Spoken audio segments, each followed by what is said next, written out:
Hi, and welcome to, I guess, my first interview slash podcast kind of video. I have no idea what I'm going to call this yet, but the idea overall will be have different guests every episode and just talk about living in Japan as a creative and as a foreigner as well, and our life experience here in Japan. And today we have Chloe. Yeah, if you want to Hello, introduce yourself. my name is Chloe. I live in Tokyo, just like Ryan. I'm from Pennsylvania in America, and I work in Japan as a content creator and an actor, sometimes a model. Nice. Yeah, me and Chloe have worked in a few projects together before, and hopefully we're gonna work on many more as well. Yes. And yeah, the idea of this would be just having us talking and be more like a casual conversation. I just wanted to do this first introduction to give you guys an idea, and then after that we're just gonna be blabbing. Is that the word? Blabbing. Yeah, yapping. Blabbing, yapping. Yeah. So, all right, Okay. let's get into it. I want to ask you genuinely, do you have any projects that you're looking forward to doing? I do have my exhibition that is coming later this Okay. month. What are you going to showcase there? It's a secret for now, Oh, okay. but I'm trying something completely out of my style, so okay. that'll be interesting. But I also have my short movies project. I Involved? got like a cast already and stuff, Oh, okay. and I was gonna message like some other collaborative creators, but because of like the exhibit and all of the work as well that I've been having, I haven't really kicked that off yet. So we'll see. Maybe something more for the end of the year. What about you? Any other interesting projects going on for you? I have a YouTube video that I'm excited to make. And also, I am hoping to write a short film.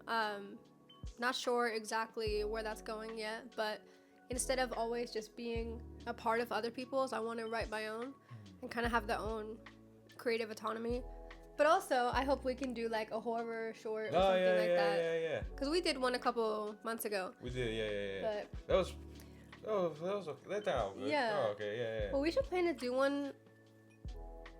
I don't know if you have time, like before or near Halloween. It could be after, Oh, but like yeah, I yeah, feel like yeah. that's a good. We could try, yeah. Yeah, we should. After this, we should like. Just brainstorm Yeah. ideas. That'd be cool. It's hard to come up with script and ideas. And also, I found out that actually executing like the horror ideas as well. For example, we did the one together where we had like the little creepy guy. I was cringing a little bit doing it, and I was like, it can be it looks scary, but at least because I was interpreting the scary guy, it also I don't know why, but my brain was like, this is kind of cringy. No, it's hard because I feel like horror and comedy. They're so close to one another that they can. If you're not careful enough with horror, with executing that, it could, by default, Yeah, be a yeah. comedy. But yeah, I really want to make one. How is it like getting acting jobs here in Japan for you? How has it been in Tokyo and areas like that? I know that I have a lot of modeling friends that they do a lot of acting, but it's mainly commercial. But you want to do more film, right? Actually movies, Yeah. right? Honestly, I haven't been getting a lot the past few weeks. I've been getting more requests for hair modeling, but everyone wants to cut my hair off. I'm like, Oh, I already no. cut it off myself, so I don't need you to do it for me. But oh yeah, I'll have to. Thanks. But yeah, I don't know. I just haven't been finding that many things. Even with agencies I'm with, I get like commercial casting calls, but I don't know. That's not your thing. Not the same. Yeah. And it's tough to get cast for those. But would you do the commercial ones just as a way to Oh make yeah, a living? you And make. Oh yeah. and it's also, I guess, although it's not actually movie and filmmaking, it is a way to get experience as well, right? Yeah. Yeah, it's just really competitive. But I think that's when it's worthwhile to look at other avenues, like maybe like a Facebook group, Oh yeah. no mutual friends. Like, I've been getting some commercial stuff, but it's more through mutual friends and not an agency, which is interesting.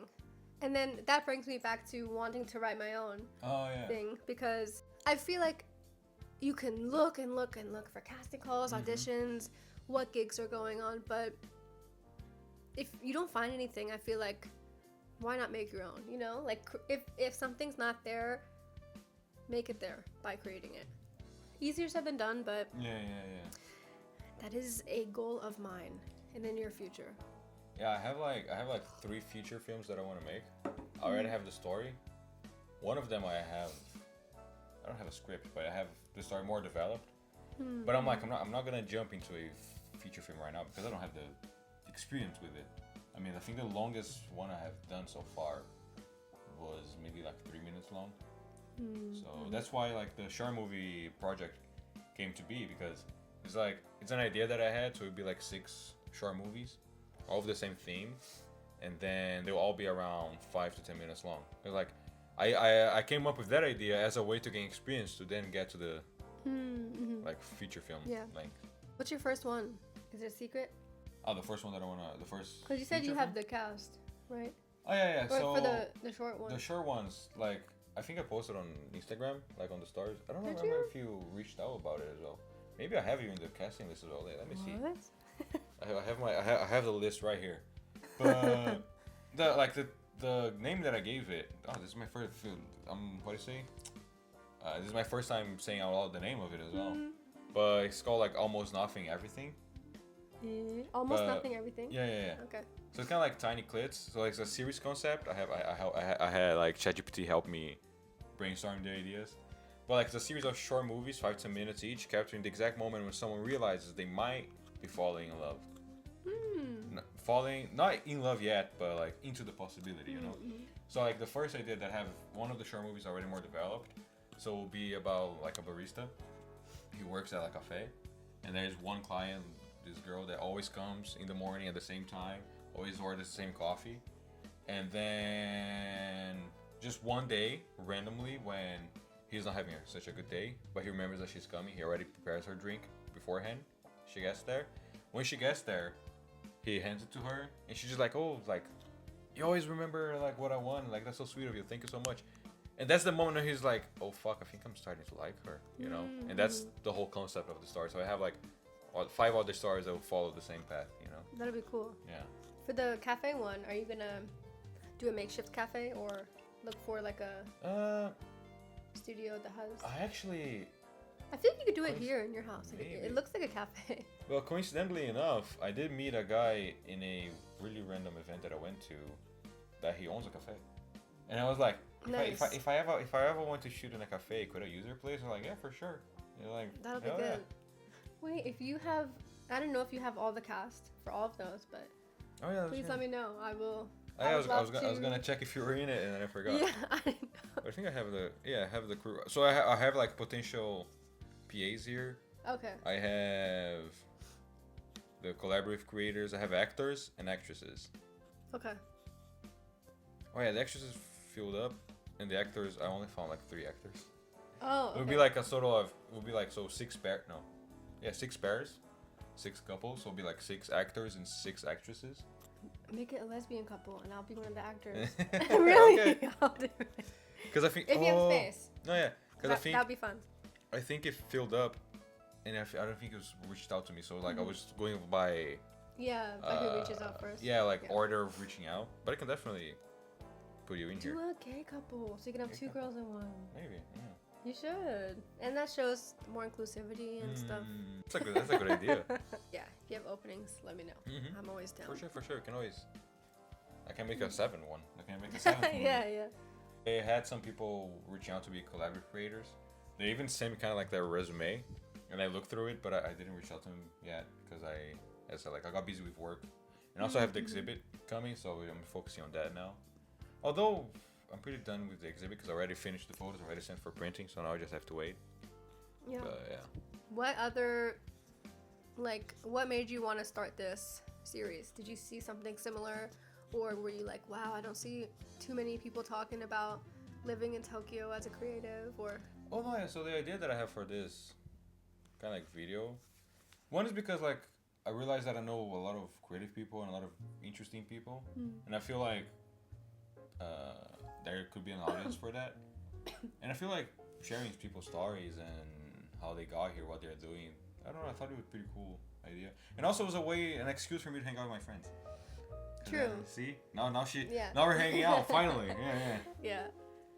And I feel like, well, less in Tokyo, but I remember when I first moved to Japan, I had, like, before I moved here, I signed with a agency in Las Vegas, and then I was like, I'm gonna put a pause on this and just live in Japan because I wanted to live abroad. I got a teaching job out here for my first year in Japan, and I was like, oh, maybe I can still do agency stuff, creative work here in Japan. But so many people on the internet were quite discouraging. They're like, you can't do creative work in Japan, especially if you're a foreigner. You have to be fluent in Japanese, or you have to have a big resume from your home country. And all of those things help, but it's not true. Like, that's the thing, there are so many unconventional paths you can take and or create on your own. And so many creative people I've met, including myself, like, they've gotten work and they've figured stuff out on their own. And there's not like a set, but that's the same in any country. Like, there's not a set path. It's not like going to school, going to law school, becoming a lawyer, right? It's not like step 1, step 2, step 3. This is more, you kind of have to carve it out yourself. And be a bit innovative and a bit creative in that sense. But yeah, so I think this type of content, it's,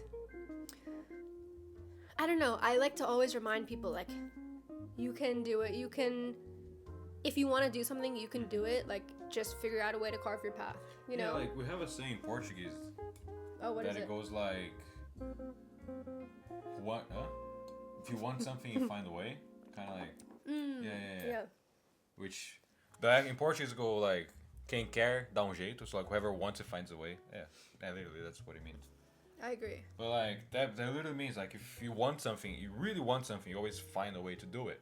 Examples that can be used, for example, if you, let's say, I wanna start working out more. And then I always keep giving myself the excuse that I'm too busy, that I don't have time. But if you really wanted it, you can find the time, you know? The same thing goes for relationships. If someone wants to spend time with you, they'll find a way to do it. Yeah. The same thing goes for, like, for me, photography. If I want to shoot more, I'll find the time and I'll find the people to shoot with, you know? Yeah. So, yeah, if you want something, you find a way to do it, you know? And this is smaller scale, but I saw someone talk about this with, like, brushing your teeth. They're like, in the morning, you always brush your teeth, right? You never go a day without it unless it's, like, some crazy day. But, or, like, go to the bathroom. Like, something that you do every day. Yeah. Like, you do that every day without fail. So it's like, I mean, maybe that's not the best analogy, but that kind of helped me out. It works, yeah. Even if it's a couple minutes, basically.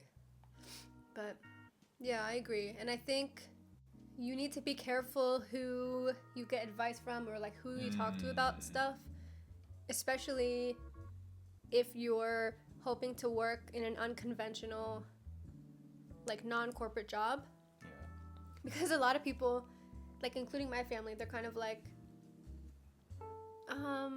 that's a hobby, you know? They kind of don't look at it as legit or as something that's really lucrative or anything like that. But if you talk to people who are successful in the creative industry, My phone, sorry.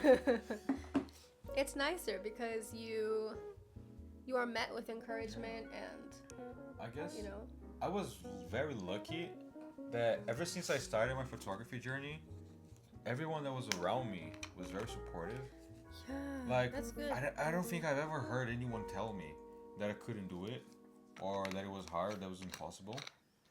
Or maybe they did, but my brain just didn't, how you say it, my brain just didn't take it, I don't know. But like, I have friends, I still have some of my friends from when I was starting out, like, they helped me, like, by modeling for me, being like down for my shoots. And I'm still friends with them nowadays, and they always say, like, it's so cool. Like, I remember I was there when you were starting out, and now you're here. Like, two of my closest friends. One of them, I met both of them at my old factory work, and we became a trio almost. Oh, I met them. You At met the them? Mexican restaurant? I don't think, because they're Brazilian. Oh, never mind. No, yeah. Oh, wait, no. I don't thinking think about other people. Oh, okay. again, they were there when I was starting out. I remember we went out, me, these two friends of mine, I think another friend of ours, to shoot, and then I used them as a subject, and we're shooting together. And now you fast forward. Oh God, it's been 6 years already. 2018. No, almost 8 years, Oh, 7 years, 8. yeah. You fast forward like 7 years.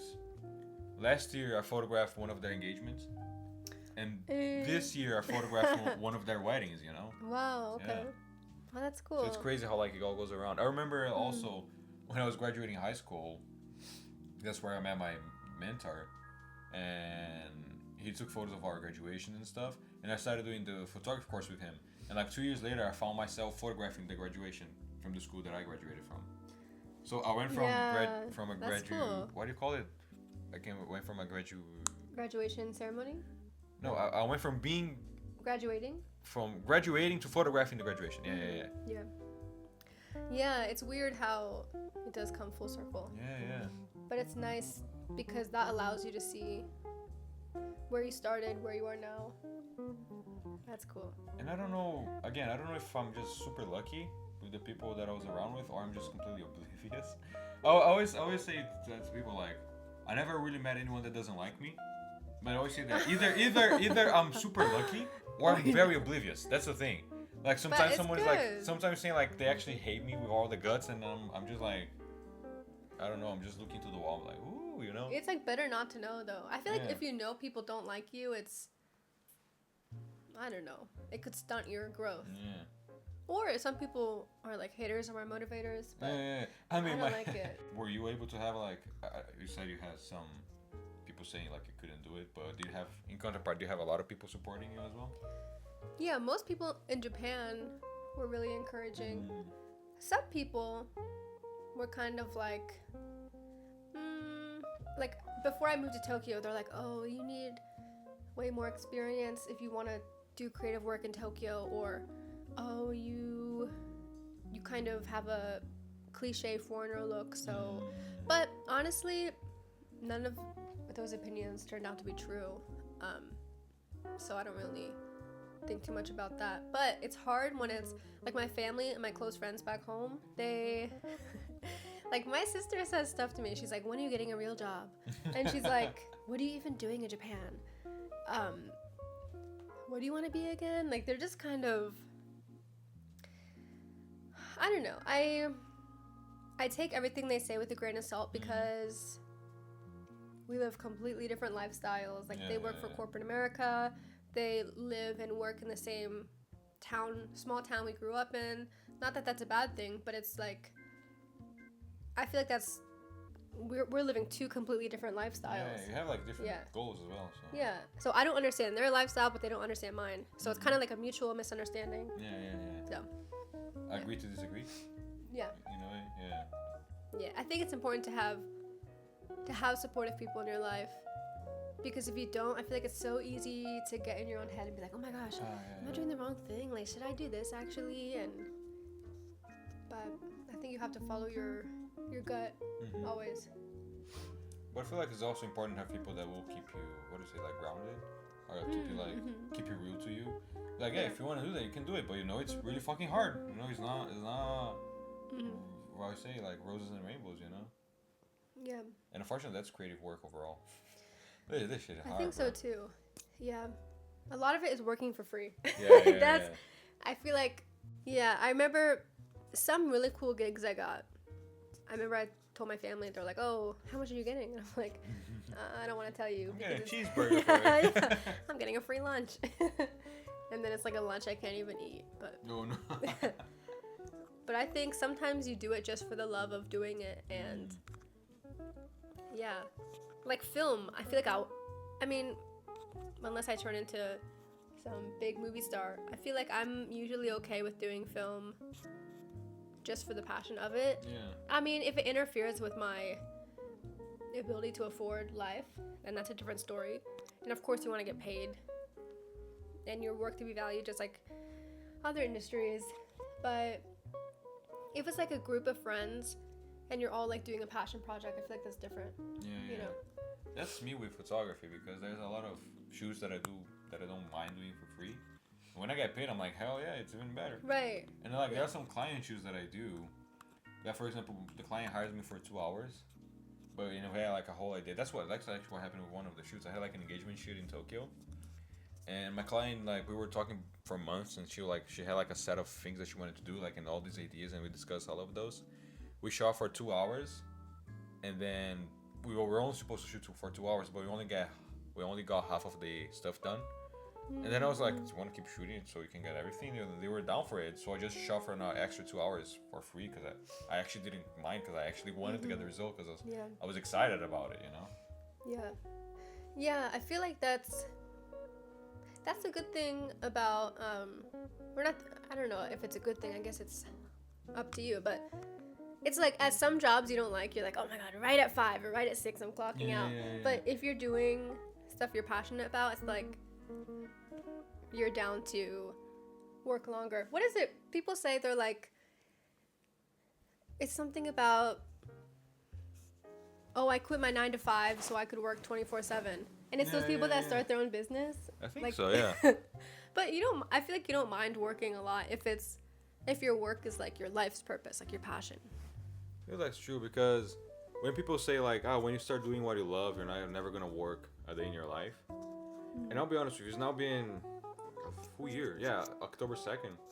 It hit a full year after I moved closer to Tokyo and started doing photography full time. And it legitimately doesn't feel like I have worked a single day yet. Really? Yeah. I feel like I have. See, I feel like, I don't know, even when I do things I like, it feels like work sometimes, but not in a bad way. I don't know. My ideal state is doing nothing. Because, like, I don't know. As I said, like, I go to shoots and I edit. Like, there are days where I wake up and I'm like, I don't want to edit. Yeah, editing. So sometimes I actually don't. Because I realize that if I start editing photos without wanting to, they usually turn out pretty bad. But, like, most of the times when I had to wake up super early in the morning to go to a shoot, and then I was like, why did I accept the shoot? I don't want to go anymore. Yeah. But then I'm like, the client's waiting for me, you know, they're already paid, so I have to go. But then literally, as soon as I get out of my place, as soon as I get to the shoot and I turn on my camera, all that feeling goes away, because now I'm excited to be there, you know? Yeah. Yeah, I hate when I have early shooting. Ugh. But yeah, once I arrive, I'm like, okay, it's not that bad. But just getting out of bed I feel like that's a universal struggle. No one likes getting out of bed. Yeah. I have a shoot tomorrow at 7:30 in the morning. It's going to be Hibiya. Where? Oh. So it's going to take me about 1 hour and 20, so I have to wake up at probably around 5 to get there. What time will you go to bed? It really depends on the day. Yesterday I went to bed at 4 a.m. 4 a.m. Why? Because I was watching movies. Oh. I need to watch a movie. I want to see the... What's it called? Hachiban Deguchi. What are your thoughts about manifestation? I think it's Before real. we change the subject, tell me. What have you manifested? Do you have proof? Do you have evidence? So, it's going to be a long story, but there we go. When I started doing photography, I watched a YouTube video from a photographer, and I really liked the video. It was like a Jessica Kobeissi video, and I don't know if you heard about her. No. I think more like photography people that know about her. But that's where the inspiration for the challenge came, because she used to do a lot of challenges. And one of the challenges she did was like 4 photographers shoot the same model, but it was like a Tokyo version. I watched the video and I really liked everyone's work from the video, so I started following everybody from there. One of those photographers, she was Brazilian. I started following her and I actually started talking to her on Instagram. And then she did a workshop. And then from that video as well, there was a model.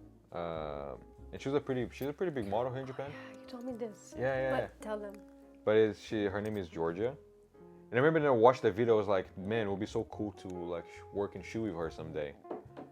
Then Ali, who's the photographer that I started following from the video, one of the photographers from the video I started following, she was going to do a workshop and I decided to be part of the workshop. And guess what? The model for the workshop was Georgia. And that's one of the first things from like, I guess, kind of manifestation that happened with me. Yeah. And then after that, I became friends with Ali. We started shooting, working together. Not shooting, working together. We became friends, yeah. and then I got to shoot with Georgia, and then later in the year, in the same year, I think I reached out to Georgia for another shoot as well. But then I actually hired her. And what else happened? Then back in October, in March, where the one I had your photos. One of the days, like the trivia night, there was one streamer there, who's actually a Brazilian YouTuber and streamer, who's pretty famous in Brazil. Like I was looking at him, I was like, this guy seemed familiar. Then I went up to talk to him, and he's like, I think I've seen you somewhere. He's like, oh yeah, I'm a streamer. Like, oh, okay, but it wasn't clicking in. And then later on, like I saw him just in the corner. Then I went up to him, and like, what's your streaming name? And like, oh, it's Selbit. And I'm like, holy shit, you're Selbit. And like that's when I started talking about like in Portuguese. But then the problem is, I just talked to him a little bit, but nothing really came out of it. But I wish I had I could have made more of the interaction. Because later on I was like, I maybe could have given him like some of my postcards, or even offered like to take some photos of him in Tokyo and stuff. Cause I think that would be cool. I think you still could. You could reach out to him. Maybe, I don't know, cause he has like 3 million followers on Instagram, so. But I was like, next time I run into some of these guys, I'm actually gonna, go for it. And the thing is, there was these YouTubers/podcasters from Brazil coming to Japan for the TGS, like Tokyo Game Show. Oh yeah. And then I was like, I watched them because I really like their content, and I was like, man, it would be so cool if I run into them in TGS. And like, if I do, I'm actually gonna talk to them, and one of them that is coming, like it's a couple, so I'm gonna offer to take their photos as well. Because I just think like it could be cool. That would be. Thing is, I ran into them, like I got a request for a shoot at Disneyland on Friday, and TGS like Thursday and Friday is business days, so it's only open for business and people that have like a special entrance. Yeah. And Saturday and Sunday is public days. I was gonna go only on Sunday, Saturday. Sorry, I was going on Saturday, which was a public day. So I got a request for a shoot on Disneyland on Friday, and then I went to Disneyland. I was almost at Disneyland. I was like at the station that goes to Disney already, the train line. I went up the platform. I was like, there was a few people there, so I just went past, like they have the elevator in the middle, so I just went past the elevator. I got in line, and then I saw this like super redhead guy taking some drinks at the vending machine. Look, there's a gringo there, there's a tourist there. And then I looked at him, and he was like, he kind of looks like the guy from the podcast. And then I looked where he was going, and it was just like the people from the podcast right there. They're also going to Disney. And they're like, holy fuck, it's them. What? So I literally, at that moment, like I just snapped and I went to talk to them. Yeah. And then I said hi, but I didn't want to bother them too much at the platform. So we got on the train. They all dropped at at the Disneyland station. Yeah. And then I got out, and I was like, I'm gonna wait for them to come out, and then I'm gonna approach them, and I'm gonna like shoot my shot, And I saw them coming out, so I went up to them and I started talking to them, and I was like, hey, like I follow your stuff, like really like your guys' like work and stuff. Like one of the guys, I've been following him for like a few years already. And then They're all streamers, like video game streamers? Yeah, the video game streamer, like podcasts and YouTubers and stuff. They have like they're like now they're the biggest video game podcast in Brazil. Oh wow. Yeah. Okay. And I went up to like there was 3 of them from the podcast, and 2 of them they're a couple. And then I was talking to the wife, and I was saying to her, hey, if you guys want to take some photos like in Tokyo and stuff, like I would love to do it. Like I told them like I'll do it for free because I've been watching you guys for so long. Like I kind of want to give this as a gift for you. And they were super down for it. She was down for it. She even followed me back on Instagram and stuff. And I reached out to her after, like, hey, it was nice meeting you and stuff. Hope you can shoot like while you guys are in Tokyo. And then she told me like, unfortunately, we cannot shoot this time because it's super busy. But next year we're coming back to Tokyo and we were gonna shoot with you. I'm like, hell yeah. Oh nice. Yeah. So I guess that's crazy that you saw them and like, that's insane. So Wow. like, I guess it's manifestation because like, Yeah. I hope I run into them in TGS, and I actually went into them like even before that, That's so weird because, I mean, there's so mane times that they could have been on the platform. They Yeah. could have been on the other side. Like that's very oddly rare. Yeah. Yeah. That's cool though. Especially not knowing, I had no idea they were gonna go to Yeah. Disney because I thought because they came to Japan for the TGS, so I thought they were gonna spend most of the time at TGS when it was happening. But no, Yeah. there they were. That was pretty cool. I know, I think manifestation, I think it works because you're like, if something is on your mind so much, then it's kind of like when, if someone's like yellow cars, then you're like, oh my gosh, I swear I'm seeing more yellow cars. But it's just like what's on your mind, you know? Yeah. Because I feel like the manifestation, I think it kind of works. Because also when you really are thinking about doing something, wanting something, you subconsciously start working towards it. I feel like if you really want it, you know. Yeah. Mm-hmm. And of course, there are things that I cannot control them being this the platform, like the train platform. That was just like a super big, nice coincidence, you know. Yeah. But like one other manifestation that I guess I could talk about is when I moved to Tokyo to do photography full time. Oh, that's true. Yeah. I was like, I don't know if it's gonna work. I'm just gonna move and try it out and see what happens. Yeah. And I was like, I'm gonna move closer to Tokyo because then I'll have more opportunities. And I actually started having more opportunities. Wait, you know? when I met you, were you in Hamamatsu still? Yeah, I was still in Hamamatsu. When I went to your place first to shoot, I was still living in Hamamatsu as well. Oh, right. Okay. Oh my gosh, time is. Wow, that's. Wait, do crazy. you know each other for almost 2 years now? Is that it? Wait, when was the? Maybe more. Because know, we met at Mike's event. Remember? And this is wait. What? Does he have any of those meetup things coming up? I don't think he's planned one. I think they had one in September. Oh. Yeah, he was posted in the group. I couldn't go because I was out of town. I feel like time is like. What's like smashing together?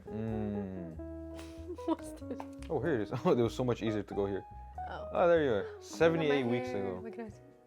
19 months. So yeah, over a year and a half. Mm-hmm. Yeah, we know each other for yeah, almost 2 years then, I guess. Yeah. So I guess that was like a few months into me living in Tokyo. Maybe. Oh yeah, because I think we were talking about you had just moved from. Yeah, that's so weird. I feel like I can't say I'm new to I can't say that I'm new to Tokyo anymore. That's me. I cannot say that I'm new into photography anymore.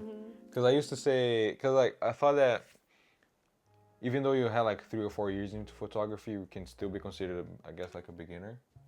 And I'm still thinking that I'm a beginner, but now I'm like, I have almost 7 years already. Yeah, and that's your full-time job. Yeah, it's my full-time job as So well. it's like you're professional now. Yeah.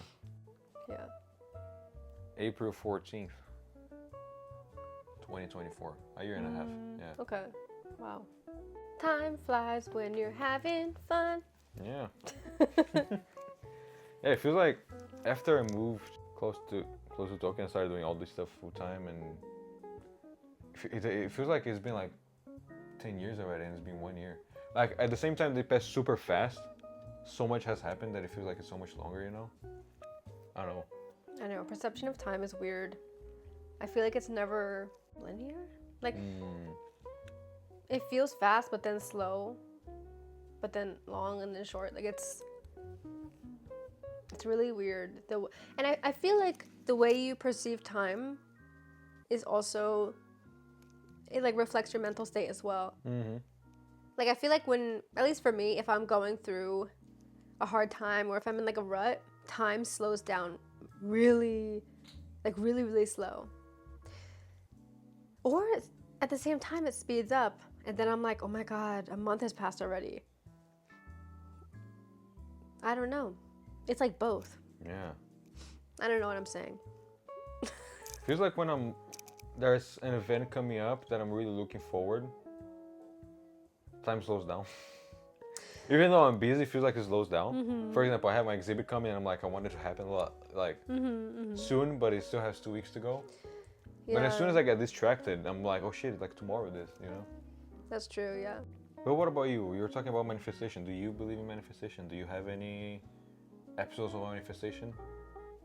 I think with YouTube recently, like, I mean, not that I have this crazy big channel, but I would always write in the journal, like, I make YouTube videos, I'm consistent.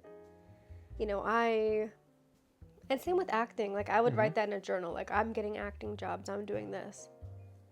Oh, actually, you know, now that I think about it, one of my things was, like, I will work full-time in the creative industry. And I technically am, yeah. Like, I'm not teaching anymore. Oh, nice. So You yeah, have like a production job right now, kind of like, yeah. kind of like that. Yeah, and also I remember I made a manifestation like movie thing, and I was like, I will have a great partner who loves me and who's loyal and all this, and I do. So, Hell yeah. but I feel like you have to. The thing about manifestation, I think you have to know when you do get something, and you have to show gratitude and be thankful for it, and like Yeah. because there's times where you're like, oh, what am I doing with my life? But then if you really look at it, like you take a step back and you look at your life, you're like, oh my gosh, wait, this manifestation came true, and this one did too, and this one did too, and wow, I achieved goals that I set for myself Yeah. last year. But I feel like because I think it's easy to look at the place you want to be, the objective you want to achieve, look at the journey that I have to take, and be like, how do you call it? Feel like it's hard or it's impossible, because sometimes it can be a very long journey. But I think one thing that I've learned, like if you have a really big goal, at least that's what works for me, okay? If you break that big goal into smaller goals, for example, let's say, like that's what I did with photography. I was like, I want to do photography full time. Okay, that's a very big that's a very big gap from where I now like work in a factory and doing photography full time. What are doing all of this between? And then I was like, okay, I need to build a portfolio. That's like one of the yeah. objectives. I'm like, okay, how do I build a portfolio? Like, okay, I have to have collab shoots. How do I have collab shoots? I can reach out to people that I know. That's what I started doing. And like, okay, I want to work with tourists. They're coming, like, that's what I do now, like couples and families. How do I do that? Again, I need a portfolio in that, and I need more practice. What I started doing, I started reaching out to a couple, like friends of mine that are couples, and being like, hey, do you guys want to have a shoot together? Because I want to get practice and stuff. They were down. That's how I started building my portfolio for that. And then, like, but that was a journey that took me like 5 years. And there was a time that I was like, of course there were times I was like, can I really do it? It felt like really hard. But then I feel like we gotta keep trying, because eventually you can make it. yeah, It I sounds- think you don't fail if you don't quit. Yeah, it sounds cliche, but unfortunately it is true. And also one thing that it's important, I think, is to know that for me it took me 5 years. For other people it can take 3. For other people it can take 10. It really varies, because I feel like it depends on each person's reality, each person's set of skill. And also, for example, for me it was a little bit easier because I'm in Japan. I moved closer to Tokyo. It's a extremely high trending place now. There's a lot of tourists coming. I work with photographing tourists, so there is a lot of job opportunities for me. When I was living in Hamamatsu, that wasn't reality for me because there's no tourists going for Hamamatsu, you know? That's something for like someone who's watching right now. They can live somewhere super touristic, so for them can be a lot easier. But there's other people who might be watching who be like, I don't know, they live in like a countryside of Japan or a countryside in their country. So there's nothing much you can do there, you know? At least not for tourists, but maybe there's another type of market that you can get into, you know? It's true. That's why I think, I mean, it's natural to compare yourself to other people and like your success and stuff to other people, but like you said, you have to acknowledge that everyone has a different reality and like set of circumstances. So the timeline inevitably will be different for everyone. And like and I forget who was telling me this, but they're like, maybe you giving this goal your best looks like doing it once a week when you have free time. But someone else giving it their best, that's them doing it every day because they have more free time because they don't have this type of job, right? So it's like also giving your best and putting your all into something that looks different for every person. Yeah. And that's important to acknowledge so you don't feel like a piece of shit. So. Yeah, like unfortunately, again, it sounds cliche, and some people may be like, nah, that's total BS, but I don't think it is, because I feel like it's easy to point fingers or saying that it's not true when you haven't experienced What, manifestation? it. Yeah, or not even manifestation, just like that idea that you have to actually keep trying, you know? Because I feel like a lot of people that they keep trying but they keep failing, so they feel like it's impossible. But I feel like if you actually give up and be like, okay, it's impossible, so I'm not gonna do it anymore, that's when you actually fail. You know, I'm not an expert. I'm just talking casually about what I think. Okay, this is don't take what I'm saying with a grain of salt. You know, you don't you shouldn't. You should do your own research and experiences, but that's what I think. You know, that's my own opinion. And I feel like a lot of people hate the word manifestation because it sounds spiritual, but I think manifestation is just like having your goal at the forefront of your mind at all times. But in spiritual terminology, it's called manifestation, I guess. Yeah, I never thought about or used the term manifestation for what happened to me. I just used like I wanted a goal, so I put myself in a position that became more and more achievable. You know. Yeah, I guess where it gets iffy is like some people will be like manifestation, just say in the mirror what you want to do.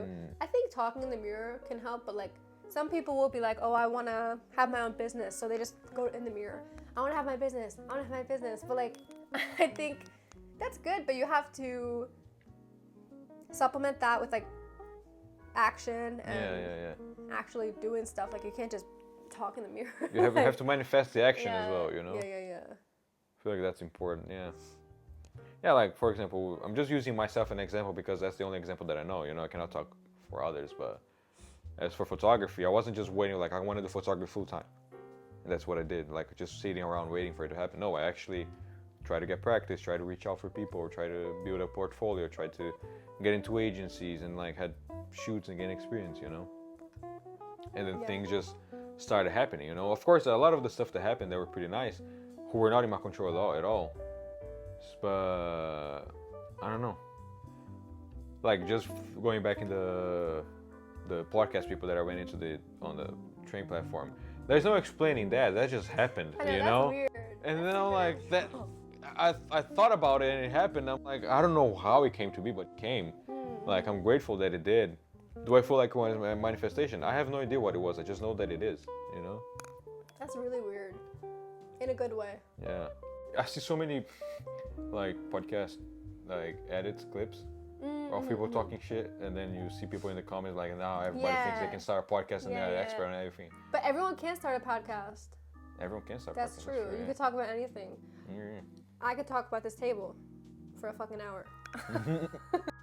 I think doing things bad is better than not doing things at all. Like when I first started doing acting here, I mean, I'm still not the best actor. I still have a lot to learn, but when I first started, I definitely wasn't that good. So there's a lot of bad footage of me out there. I really cringe acting, but I think it's better to start and to do it bad than to wait until you're perfect and like wait for that perfect timing. And same with YouTube videos. Like I just use my iPhone. I used to not have a microphone. I have one now.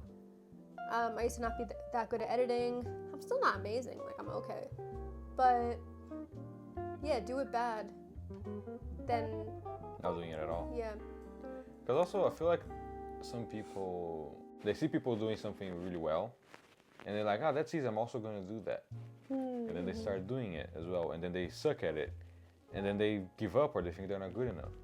But I feel like one thing that's important is whenever you see someone doing something and it seems super easy, it means that person is really fucking good at what they're doing, you know? Yeah.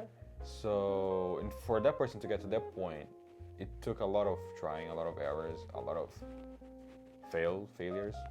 Yeah. Like, as you said, like with acting, to become a really good actress, you have to have a bunch of cringe footage of you out there. Yeah.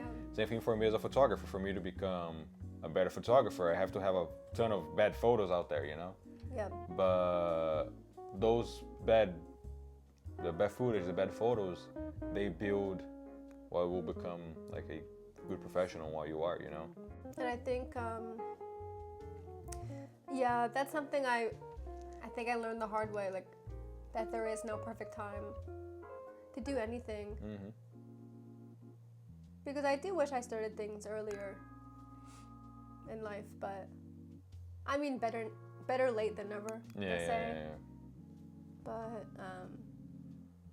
Yeah, and once you start, you're like, oh, I didn't have to wait until I was 10 pounds skinnier. I didn't have to wait until I had $5,000 more. Like, you know, it's just, I feel like there's always a new, if you set all those requirements, there's always going to be a new one to pop up.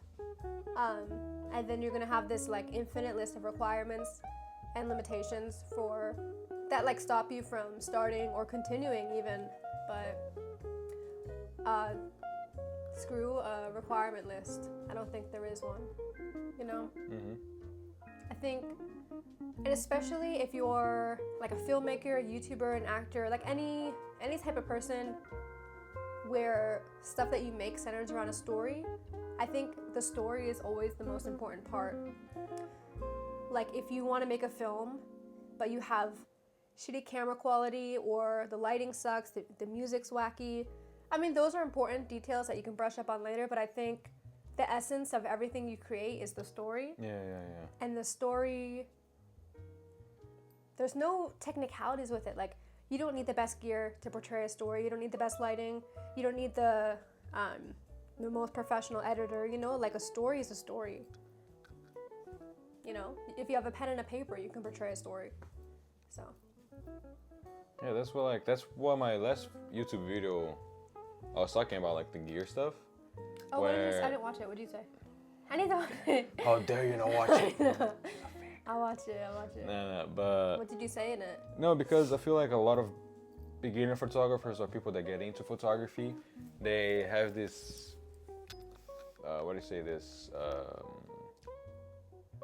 thought?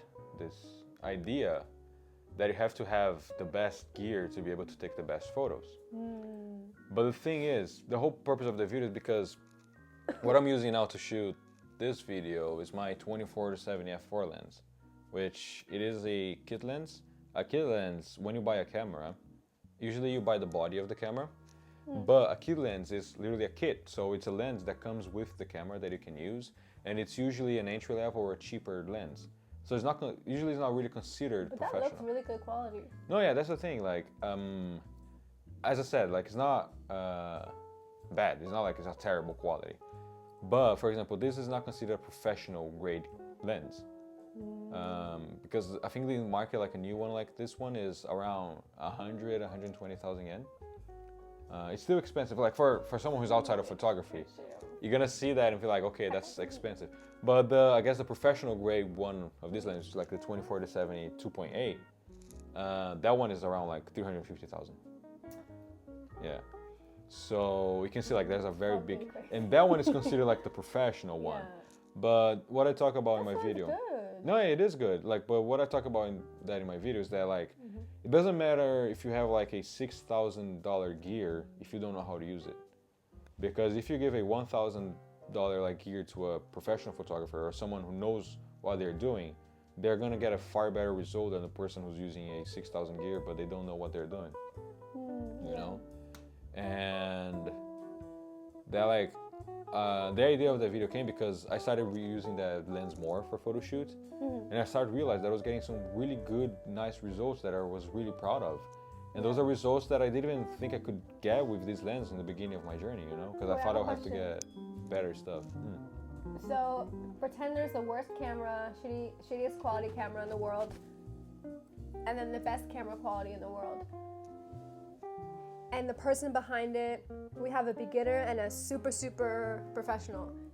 Who will take the better photo? Like if the professional has the shittiest camera in the world, but the beginner has the best camera in the world, who will take the better picture, you think? I feel like if you talk about creatively and with like a photographic eye and stuff, the professional, like the guy that knows what they're doing, he'll take a better photo. The amateur with the better, more quality gear, technically speaking, for example, the photo is going to look better, like more sharp. It's going to have like more quality, but then that's because of the photographer. That's because the gear can take a better quality photo, like when you talk about sharpness, you know, and stuff like that.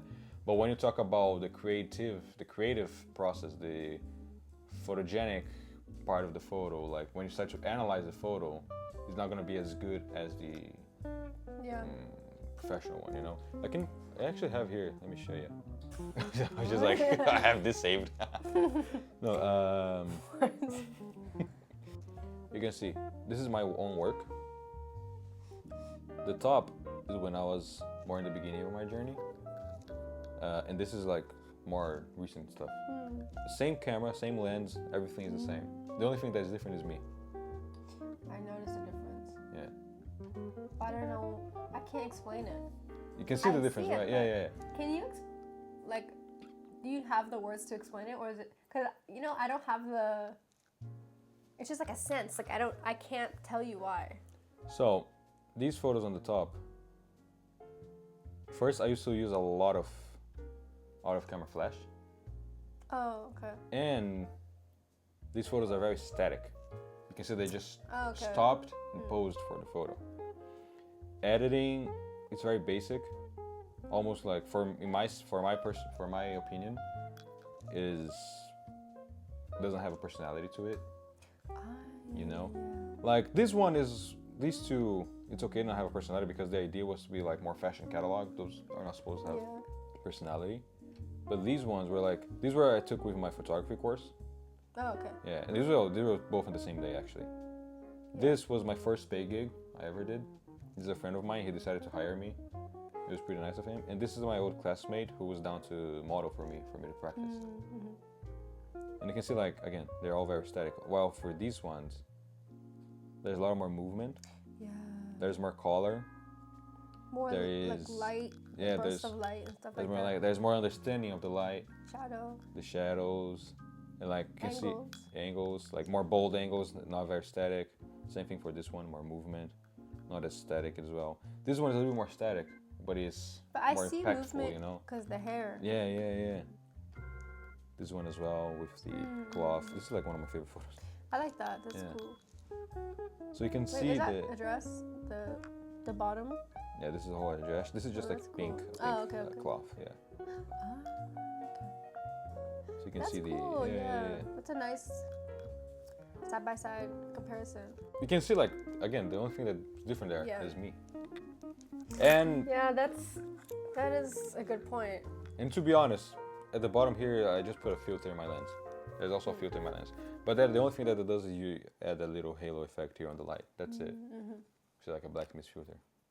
I feel like for acting, the same example can be given. You can have super good script, let's say a super nice director, but then you have a bad actor, and he's not gonna portray it as good. He's not gonna give like a lot of life. He's not gonna be as let's say intense, for example. Yeah. But if you have like it's a so-so script, it's a so-so director, but the actor is really good and know what they're doing, that can actually make that so-so base become something really good. That makes sense? Yeah, it's true. I feel like that's the same with music. Like, even if you have shitty recording equipment, you can make like bedroom beats. What do you call it? Yeah.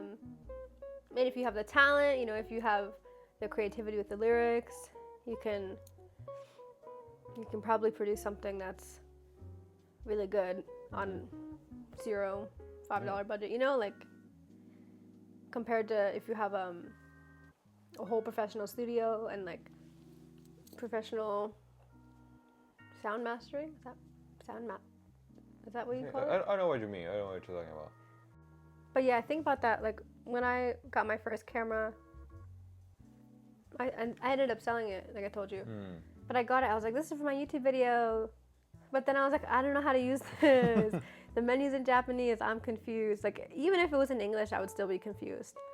And then I just got really good at using my iPhone, and I was like, I'm gonna yeah. get this, yeah. The iPhone's pretty good. And it's about, the way you use it. The quality of your gear only matters once your creativity starts to outgrow it.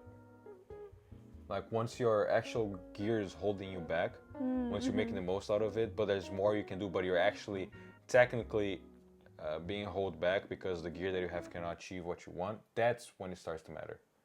I feel like that's Until applicable for so many things. Yeah. For jobs, Yeah. friendships, relationships. I agree. Yeah. That's like the plant. You have to repot a plant in a bigger pot. Yeah. Otherwise, it's not gonna keep growing. Yeah. Did I think of that because I just looked at that bonsai plant picture? Probably. No, I was thinking of my beloved Monstera plant. I just changed her. She looked like she was dying. She had like yellow leaves, but then I put her in a bigger pot and she had more room to grow, and now she's thriving. Yeah, there are plants that if you don't put them in a bigger pot, they just die, right? That is a very metaphorical phrase. Don't let your plant die. Please. Don't forget to give yourself a bigger pot so you can also grow. Right. So that's my excuse for moving to a bigger apartment. I need to grow more. I need to grow, sorry. Gotta make my pot area space. Thank you so much for watching. This is the first episode of this segment. I hope you enjoyed it. I hope it was entertaining enough. We were just yapping about some random stuff, our experience here in Japan, and the stuff that we said, they're more like our opinion, our own view on the stuff, and our own experiences. We're not experts on anything, so if there's anything that we say here that you don't agree, like, that's totally okay. We're not experts. We're just two friends sitting and talking about stuff. It's not supposed to be any of professional. 3 friends, 4 friends. Thank you so much, Chloe, for coming. Thank you. I hope it was a nice chat. Yeah. Thank you for sharing your experiences. And You're welcome. I hope I was a decent host. And great host. Yeah, if you guys have any tips or on how we can improve, or if you would like to see anything on the channel, if there's any subject you'd like me to talk to about, Is there any subjects you would like me to talk about with future guests, please let me know. And once again, I hope you guys enjoyed it, and I'll see you in the next one. Bye bye. Oh yeah, do you want to say any I like this. farewell words? Bye. Okay.